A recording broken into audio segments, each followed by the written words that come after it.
اللہ الرحمن الرحیم الصلاۃ والسلام علی اشرف الانبیاء والمرسلین سیدنا و نبینا و شفیعنا و مولانا و بالقاسم محمد صلی اللہ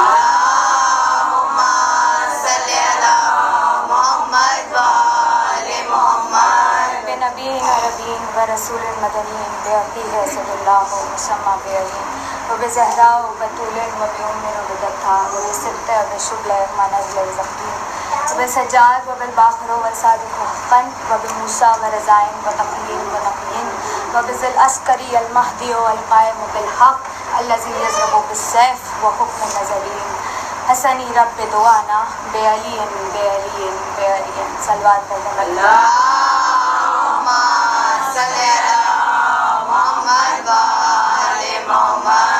بسم اللہ الرحمن الرحیم انی تارکم فیکم الثقلین کتاب اللہ و عبرت صلوات کرنے والا محمد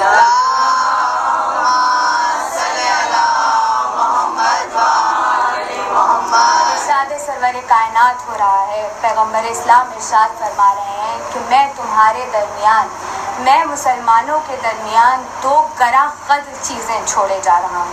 پیغمبر اسلام ارشاد فرما رہے ہیں میں تمہارے درمیان دو گراں قدر چیزیں چھوڑے جا رہا ہوں. ایک کتاب اللہ یعنی اللہ کی کتاب جس سے مراد قرآن ہے، اور دوسری اپنی اطرت، اور اطرت سے یہاں مراد اہل بیت طاہرین ہے. مرتبہ بلند آواز سے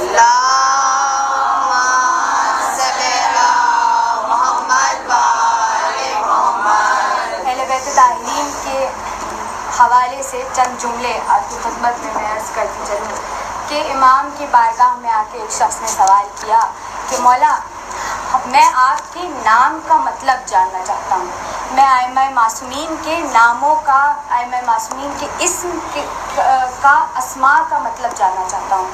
تو امام ارشاد فرماتے ہیں کہ ہمارے نام پروردگار کی صفات کا اظہار کرتے ہیں. امام ارشاد فرماتے ہیں کہ ہمارے نام پروردگار کے صفات کا اظہار کرتے ہیں، پروردگار کی صفات کو ظاہر کرتے ہیں. لہٰذا جب پروردگار نے چاہا کہ دنیا میں اس کی کوئی صفت ظاہر ہو، جب اللہ نے چاہا کہ دنیا میں اس کی کسی صفت کا اظہار ہو، اس نے ہم میں سے ایک حجت کو منتخب کیا اور اس صفت کے ساتھ دنیا میں ظاہر کر دیا. اس نے سوال کیا کہ مولا اللہ نے ایسا کیوں کیا؟ تو امام نے ارشاد فرمایا کہ پروردگار انسان کی علمی غربت سے واقف تھا. وہ کردگار، وہ رب العزت، وہ رب العالمین جو ہمارا خالق ہے، جس نے ہمیں خلق کیا ہے، وہ انسان کی فطرت سے اور انسان کی علمی غربت سے واقف تھا. لہٰذا وہ یہ جانتا تھا کہ انسان تب تک کسی چیز پر یقین نہیں کرتا، انسان تب تک کسی چیز کو مانتا نہیں جب تک وہ خود اپنی نگاہوں سے، اپنی آنکھوں سے اسے دیکھ نہیں لیتا.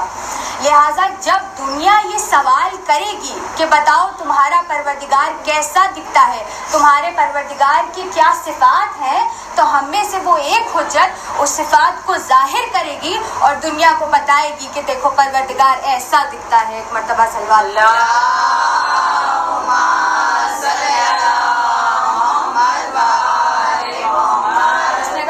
وضاحت مکمل کیجیے. تو امام ارشاد فرماتے ہیں کہ جب پروردگار نے چاہا کہ دنیا میں اس کی حمد ظاہر ہو، جب اللہ نے چاہا کہ زمانے میں اس کی حمد ظاہر ہو، اس نے پیغمبر اسلام محمد مصطفیٰ صلی اللہ علیہ وسلم کو زمانے میں بھیجا.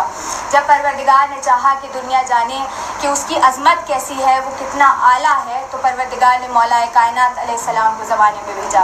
جب پروردگار نے چاہا کہ دنیا کو پتہ چلے کہ اس کی پاکیزگی اور طہارت کی انتہا کیا ہے، اس نے شہزادی کونین کو زمانے میں بھیجا.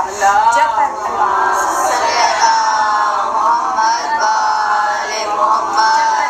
نے چاہا کہ دنیا کو پتہ چلے کہ وہ کتنا، اس کا حسن کیسا ہے، اس نے امام حسن علیہ السلام کو زمانے میں بھیجا. جب اللہ نے چاہا دنیا جانے کہ وہ کتنا خدیم الاحسان ہے، وہ کتنا کریم بادشاہ ہے، اس نے امام حسین علیہ السلام کو زمانے میں بھیجا. جب اللہ نے چاہا کہ دنیا کو پتہ چلے کہ اس کی عبادت کا طریقہ کیا ہے، اس کے سجدوں کا سلیقہ کیا ہے، اس نے امام سید الساجدین علیہ السلام کو زمانے میں بھیجا. جب پروردگار نے چاہا کہ دنیا کو پتہ چلے اس کا علم کیسا ہے، اس نے امام محمد باقر صلی اللہ علیہ وسلم کو زمانے میں بھیجا. جب پروردگار نے چاہا دنیا کو پتہ چلے اس کی صداقت کیسی ہے, اس نے امام جعفر صادق علیہ السلام کو زمانے میں بھیجا. جب پروردگار نے چاہا دنیا کو پتہ چلے اس کی عطا کیسی ہے,